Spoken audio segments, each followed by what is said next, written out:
Hi guys, here is a video on single subject designs in applied behavior analysis. Our objectives and agenda are going to be pretty much the same. So we're going to talk about independent and dependent variables in single subject designs. We're going to talk about the components of an experiment required to establish a functional relation. And then we're going to talk about different types of single subject designs. So the components of the different types and the advantages and disadvantages. So let's get started on our independent and dependent variables. An independent variable is a condition or event that is varied to see its effect on the dependent variable. So within applied behavior analysis, our independent variable or the condition or event that is varied is going to be your intervention. The dependent variable is the behavior to be explained. So this is going to be our target behavior, the behavior that we're measuring. When we look at our graph, we can tell our intervention by our condition label up here. And then we can tell our dependent variable or the target behavior by our y-axis label. So right here, for this specific graph, we are looking at and measuring correct two-digit multiplication problems. Okay, I want to give you guys some scenarios in which we're going to pick out the dependent and independent variables. So the first one, we want to increase compliance in vocational settings by implementing a token reinforcement system. So let's pick out our dependent variable. Remember, that's our target behavior, the behavior that we're measuring. So in this example, that would be compliance. Our independent variable is our treatment or intervention, and that would be the token reinforcement system. Our second example, we want to use picture prompts with students with severe disabilities to increase instruction following skills. So our dependent variable or our target behavior, the behavior we're measuring, is going to be those instruction following skills. And then our dependent variable, so our treatment or intervention, is going to be the picture prompts. So hopefully that gives you guys an idea of what we mean when we talk about dependent and independent variables with regards to single subject designs and applied behavior analysis. I wanted to talk a little bit about the difference between group and single subject designs. So if you are used to your research in mainstream psychology or you've taken research or statistics classes, then you typically talk about group designs. With group designs, the most simplest design is you're going to have a control group and an experimental group. When you get participants, you are going to randomly get participants, and then you're going to randomly assign them to either a control group or an experimental group. You're going to manipulate your independent variable with the experimental group, and then you're typically going to use statistics, so t-tests, ANOVAs, MANOVAs, whatever statistical test you use, to compare typically the means between those two groups and see if there's an effect of your independent variable. With your group designs, you typically need a lot of participants or a lot of subjects. And if you think of a between subjects design, then you're going to have different people in your control group and experimental group. And to have good power with your statistics test, you want at least 30 people in your control and 30 people in your experimental. So right there, you're looking at an optimal number of 60 participants. Single subject designs is a little different. So the number of participants that we typically work with are between 3 and 6. And each subject is going to serve as their own control. So we have baseline phases and intervention phases, and the same subject goes through a baseline phase and an intervention phase. And the baseline phase is essentially the control phase to look at the effects of the intervention phase. We focus on replication, so we're replicating across phases or across subjects. And then to evaluate if our intervention or our treatment is effective, we graph all of our data and we use visual inspection. So we're going to be looking at the level, the trend, the slope, and the variability of our data paths from our baseline compared to our intervention phases. And that's going to tell us if our intervention is effective or not. So we typically don't use statistics in single subject designs. It's all about graphing and visually inspecting the graph. Okay, so let's look at some experimental designs. Our most simplest experimental design is what we call an A-B design. And A means our baseline phase, and B means our intervention phase. And so if we look at these data, on the y-axis we have the occurrences of behavior, on the x-axis we have sessions, and we can see our data path and baseline, it's pretty stable. This phase line tells us that we're going to start implementing our intervention, and then we can see when our intervention is in effect, our behavior is increasing. So with our simple A-B design, it's going to tell us that the behavior has changed or didn't change when the intervention was introduced. However, it doesn't tell us if that change is actually due to the intervention. So let's go back to, in a previous graph, we talked about two-digit multiplication problems. So let's focus on multiplication problems. Say little Susie, the teacher realizes little Susie's not doing great on her multiplication problems. And so the teacher starts measuring how many problems she got correct. And she's getting about 1 to 2 problems correct per session. So the teacher looks at interventions and decides she's going to implement an intervention and continues to measure the behavior and figures out, hey, when this intervention is in effect, my behavior, Susie is doing a lot better on her multiplication facts. But we don't actually know that this increase in her performance of multiplication problems was actually due to the teacher's intervention. So it's possible that at the same time that the teacher started the intervention, maybe Susie's parents got her a computer program that targeted multiplication problems. And so it's possible that this increase is actually due to the computer program, as opposed to any intervention that the teacher implemented. So that's why if you use just a simple A-B design, it's usually not sufficient because it can tell you that the behavior changed, but it doesn't tell you that the behavior changed because of the intervention. And this is a problem because this is a threat to internal validity.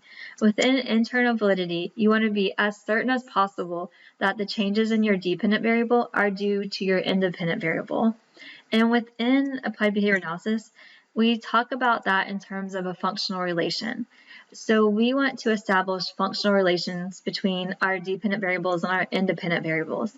And this means that our target behavior changes when and only when the treatment is in effect.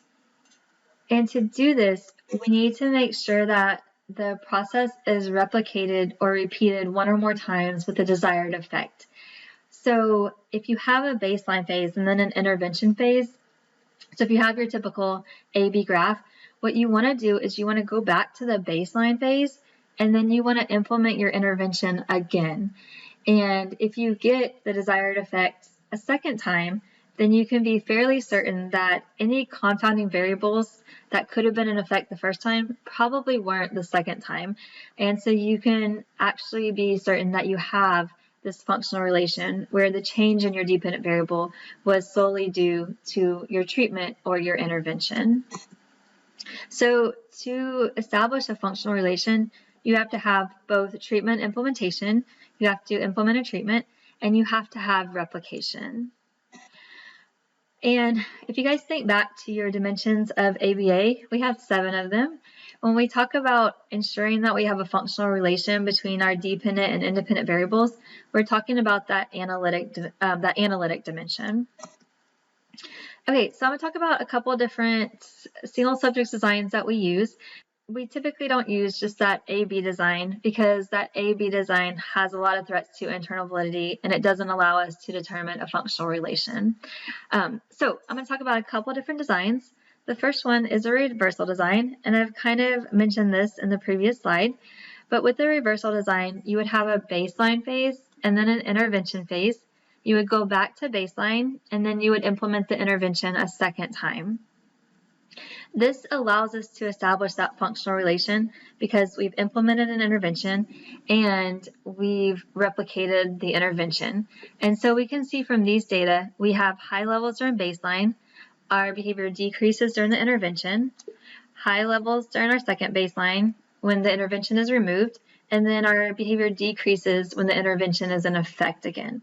So if there were any confound variables right here, it's very unlikely that they would be reoccurring again at this point in time. So we can be fairly certain that we have established a functional relation, and the changes in our target behavior are solely due to our intervention or our treatment. And we talked about notation with our A-B designs. This specific notation for this example, this would be an A-B-A-B design. Here's another example of a reversal design. So we have a baseline, see high levels of behavior. Intervention is blocking, so our behavior decreases. The experimenters go back to baseline, behavior increases again. They go back, they implement the intervention again, blocking. You see the behavior go down, the baseline up, and blocking again, and the behavior decreases. So we can see there's a change in our target behavior when and only when the intervention is in effect. So this is way better than an A-B design. It gives us that replication. It allows us to establish and demonstrate a functional relation. So the easiest way to demonstrate a functional relation is to use this reversal design. The disadvantages of it, or the limitations, there are two main limitations. There's ethical limitations and practical limitations. So with regards to our ethical limitations, if you have a problem behavior that's really severe, so say a kid is maybe banging their head against the wall so hard that they detach their retinas from their eyes, then you don't want to revert back to baseline and take that intervention away. So if you have really severe problem behavior that you have an ethical concern about returning back to baseline, then you don't want to use a reversal design. Second, there might be practical reasons why you can't use this design. So if you are teaching some type of academic skill where there's acquisition involved, so, learning math facts or reading or something like that, then a lot of times once you teach that skill, when you can't revert back to baseline, the behavior is going to keep being high because it's a skill that they've learned. So it might not be practical to actually return back to baseline in those scenarios. If you can't return back to baseline, or if you have ethical issues with returning back to baseline, you can use what we call multiple baseline design.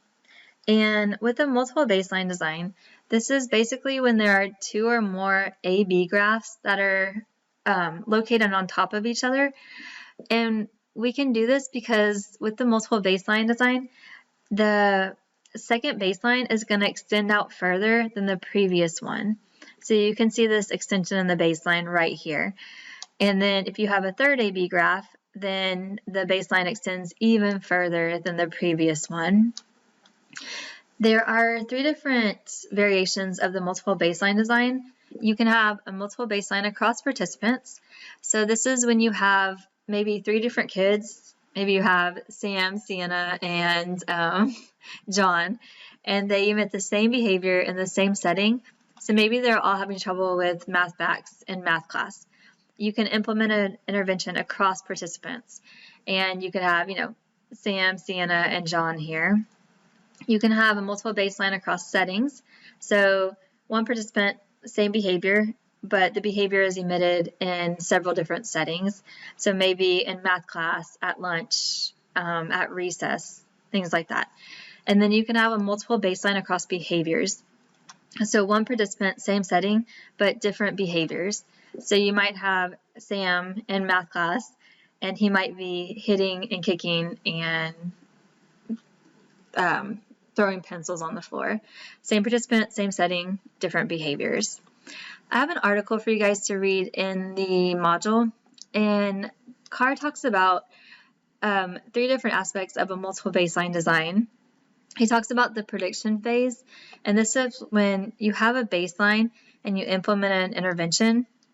We predict that if we did not implement this intervention, that the behavior would continue in the same pattern.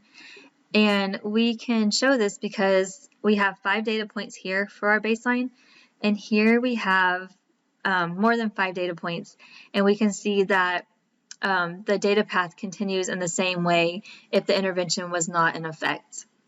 Then we have the verification phase. So this is right here, and this is when you want to make sure that when the treatment is implemented in this first A-B graph, that the baseline data path in the second graph does not change and doesn't increase or decrease in the way that the treatment and the way that you want it to, with the treatment being in effect. So we see that the behavior kind of increases here, but it doesn't increase this baseline phase, and that's what you want. That's our verification phase. And then the last, we have that replication. So we show the effects here, and we replicate it once, and we replicate it a second time. So those are the three kind of aspects of the multiple baseline design and how it addresses all those threats to internal validity that you have with your typical A/B design. Here's another example of a multiple baseline. This is a multiple baseline across participants. So you have same behavior, correct math problems, same setting, but two different participants. And here's an example of a multiple baseline across behaviors. So same participant, same setting, but multiple behaviors. Advantages of multiple baseline is that you can still establish a functional relation, but you don't have to revert back to the baseline phase, which can be awesome for those academic skills. Disadvantage is that you need more resources. So you need either 2 or more participants, 2 or more settings, or 2 or more behaviors. So it requires a little bit more. Another design is a changing criterion design. And this is when you have a behavior that you want to increase or decrease, and you want to do that slowly. So you basically take baseline data, and then you set a criterion that's a little bit higher, and the behavior goes up. You set a criterion that's a little higher, and a little higher until you get to your target behavior. The criterion can be set different ways. You can look at the mean of the baseline levels, set at the same level, set it higher or lower. You can also base it on a professional estimate of the student's ability and things like that. Here's another example. So this is pages read for a student. They're reading right now about 6 to 7 pages, and you can gradually increase that. So you want to increase it up to 12, increase it up to about 17, 20, and then 24. All right, advantages of changing criterion. Advantages and disadvantages are kind of one and the same for this one. So it's really good because it gradually increases a behavior in a positive way. Either you have a behavior that you want to occur more often, more appropriate behavior that you can increase and shape up, or you have a problem behavior that you can decrease slowly. Disadvantage is the disadvantages are, you have one disadvantage. One main one is that you really can't use this if you have a behavior that you need a rapid behavior change. So this is going to be a slow, gradual change. Next, you could use an alternating treatments design if you have 2 treatments that you want to compare. It's also called a multi-element design. If you read research articles, you might see this. In the clinical setting, it's more likely called that alternating treatments. So I'm going to call it an alternating treatments, but realize if you see multi-element, it's the same design. Basically, you have 2 treatments on the simplest form. You can have more than that, and they alternate randomly. So for session 1, you might treatment 1 might be implemented. Session 2, treatment 2, then treatment 1, then treatment 2, treatment 1, and then treatment 2. And so I have 2 examples for you guys here. This first graph, they're looking at stimulus fading versus blending, and then just blending alone. And you can see the first session of the intervention is the stimulus fading. They're looking at stimulus fading compared to blending. So the first session is stimulus fading, then blending, stimulus fading, then blending, and they randomly alternate. And then down here, they're looking at either PECS, this is a picture exchange communication system, or sign language. And you can see the first session of the intervention, you got PECS, then sign language, then PECS, and you randomly alternate. And you can look at the data paths between these 2 interventions, and you can see which one is higher and which one is more effective. Advantages to alternating treatments. is that you can very easily and very quickly compare two interventions. After about 5 data points, you can typically tell which intervention is going to be more effective. Disadvantages is that it's hard to really be sure that you have a functional relation because you don't have that replication phase. The last design I'm going to talk about is a changing criterion. So this is similar to, it kind of combines your alternating treatments and reversal design in a way, certain aspects of it. So it's a way to compare the effectiveness of more than one treatment, but those treatments are not going to randomly alternate like they do in the alternating treatments design. So they're going to be more in conditions like you have in a reversal design. So you're going to have a baseline and then one intervention, go back to baseline. This is just an example of it, and then a different intervention. So the notation here would be A, B, A, C. So since this is a different intervention, your notation is going to be C. If it was the same intervention, it would be B, but since it's different, you got a C here. And so there are different, you can have lots of different alternations of this.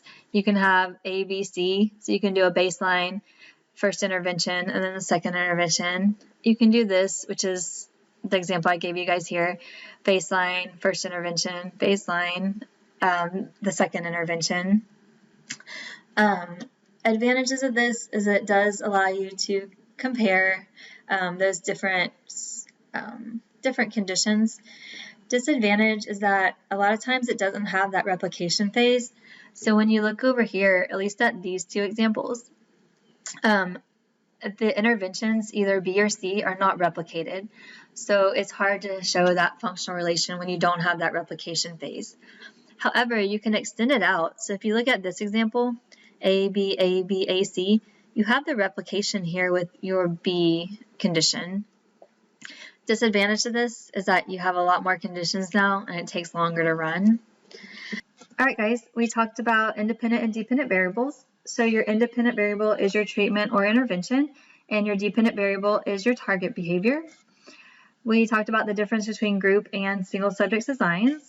We talked about functional relations and the fact that your target behavior changes when and only when your treatment or intervention is in effect. And then we talked about the different types of single subject designs. We have reversal designs, multiple baseline, changing criterion, alternating treatments, and changing conditions. All right. If you guys have any questions when you're going through this, then please let me know. Thank you guys for listening.